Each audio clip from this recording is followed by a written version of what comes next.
Chief Fagan, will you please convene the Committee on Audit?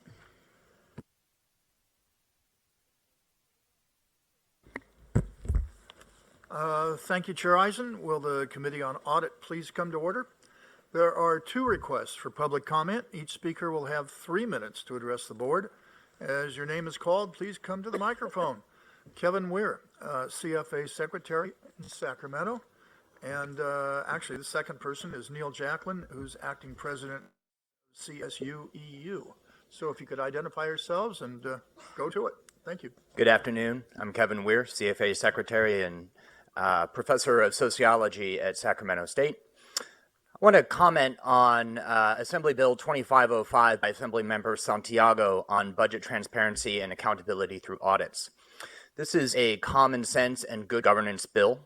The bill would increase transparency in how the CSU spends taxpayer dollars, asks the CSU to report to the legislature on its budgeting and hiring practices, asks for regular reporting on student access to the CSU, and requires regular audits. The legislature has granted significant discretion to CSU management, but this has not been met with intellectual or fiduciary responsibility. We have heard in this room and outside of this room over and over from students, from faculty, from staff, from citizens, and from the very highest of elected officials in California. Where does the money go? There always seems to be enough money to hire new administrators, but never enough to increase enrollment or open up more bottleneck courses or address critical needs for students and those who serve them directly in the classroom, the library, in counseling, and on the athletic fields. Those asking where does the money go were recently supported by the findings of the California State Auditor, who showed that managers do not effectively oversee their budgets, don't have adequate policies, nor can they account for hiring decisions and actions. This means that any broad notion of transparency and accountability is precluded from the outset. We've heard the CSU respond that the bill is too costly. We have also heard that the CSU believes that it is unnecessary and duplicative of efforts already in place. Well, you can't say that you can't afford the bill and simultaneously say that you already do it. Since I have another minute, I feel it's incumbent upon me to say, you've been given a very rosy picture presented to you earlier about mental health services on my campus. I'm afraid I must be a wet blanket, although after being in the CSU for 15 years, I'm getting used to the role. There's a different side to this story. I recently had a student who expressed suicidal ideation and was told to wait 2 weeks for an appointment. We do not have adequate staffing.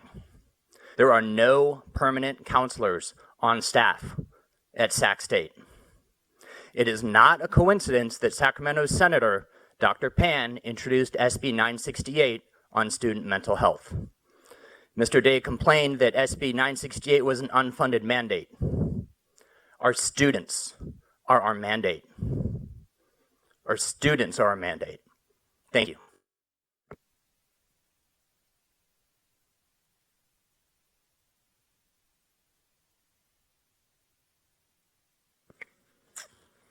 Good afternoon, Board of Trustees, campus presidents, and guests. My name is Neil Jacklin, and I am the president of CSU's Employees Union. We represent 16,000 support employees across the university's 24 campuses. I'd like to address State Auditor Elaine Howell's recent report regarding the health and safety compliance by the Chancellor's Office. It was our union members who raised serious concerns that finally brought this state audit about. At 81 pages, the report is long and thorough. There are 80 recommendations for the CSU, from establishing a uniform health and safety reporting mechanism, to ensuring campuses comply with reporting requirements, to forming a statewide joint committee to increase oversight of chemical safety and chemical plans. As trustees, you should know that in response to this critical audit, the Chancellor's Office is not interested in a system-wide committee, especially with SETC's Teamsters. One can't help but wonder, has the Chancellor read this report? A report that concludes, and I quote, The Chancellor's office has not provided effective leadership to ensure that these campuses address health and safety concerns related to the presence of hazardous materials. Other findings from the report were the CSU does not have adequate policies and procedures to protect the health and safety of employees and students who work with or near hazardous material. The CSU was made aware of many of these problems, but repeatedly ignored recommendations and failed to address deficiencies cited by its own auditor. These deficiencies were previously brought up by the CSU's own internal auditor and have been known for nearly 20 years. I quote from the report, despite the fact that many of these deficiencies have remained unresolved for nearly 2 decades, the Chancellor's office has not taken the steps necessary to hold the campuses accountable. Last week, our union was invited to participate in a debriefing session with the state auditor's office. We appreciated that our voices are being heard and taken seriously. After all, we are the ones summoned to clean up the hazardous waste. We are the ones inhaling fumes in chemical labs.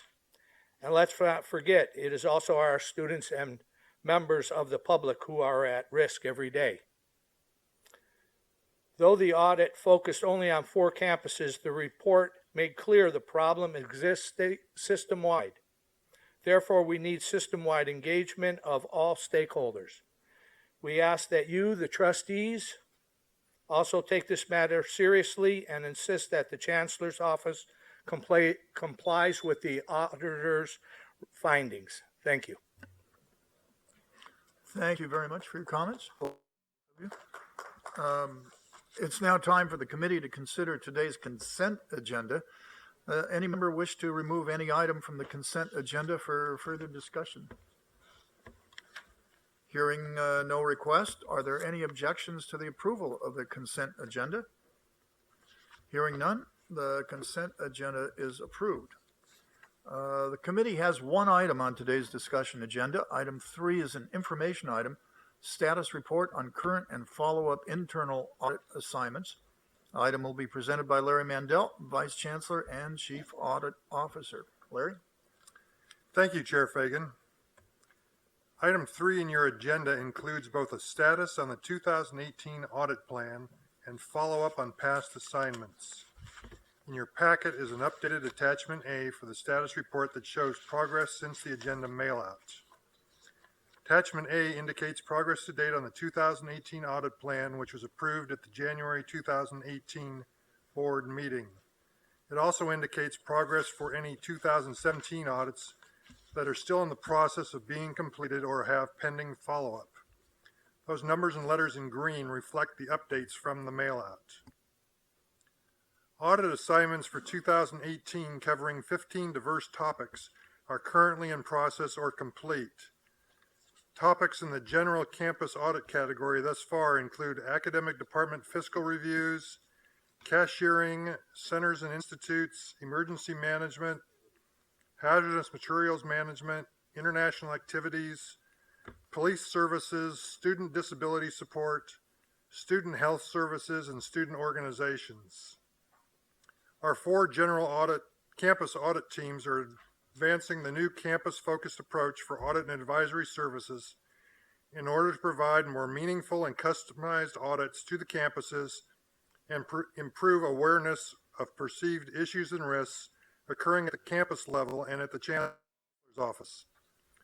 Our leadership team continues to build and strengthen audit relationships through periodic in-person meetings with campus management and ongoing communication with the campus audit liaisons.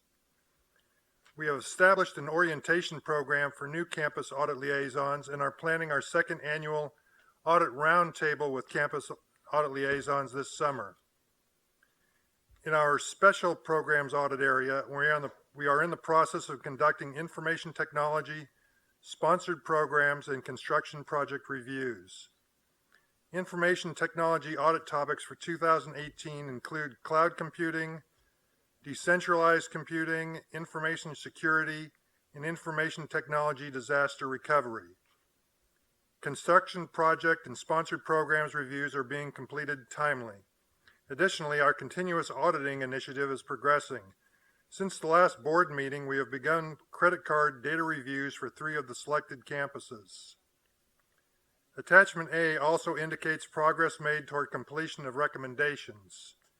The campuses and the Chancellor's office continue to do a good job completing recommendations on a timely basis. We continue to provide consultative reviews through our advisory services function, whereby we partner with management to identify solutions for business issues, offer opportunities to improve efficiency and effectiveness in operating areas, and assist with special requests. We also continue to perform investigations as needed.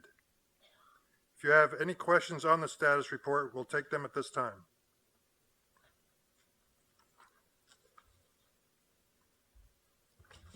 Mr. Chair, if I may. Very pleased to see we're moving forward with the audits on credit card usage. I didn't see them on the status report of current and past audit assignments. Would they be somewhere else, or? That's our continuous auditing where we're doing behind the scenes. We're using data warehousing. We're able to get at a lot of data without actually going out to the campuses, so it's not a specific report to each campus. That's why you don't see it on there. All right, so using, as they say, big data tools. Yes. In order to spot anomalies. And Yes, exactly. Perfect. Great. Thank you. Glad to hear it. I should want to just jump in there, Peter, just to remind people that all the audit information on the completed audits all that's available online, easily searchable, and I really encourage you to look because it shows just how transparent and open and honest the Chancellor's office is in making sure that it's clear that we're seeking out all those things. So please feel free to do that.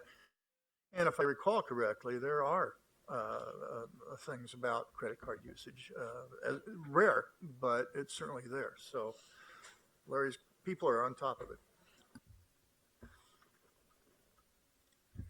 That would conclude our report. In that case, thank you. And back to you.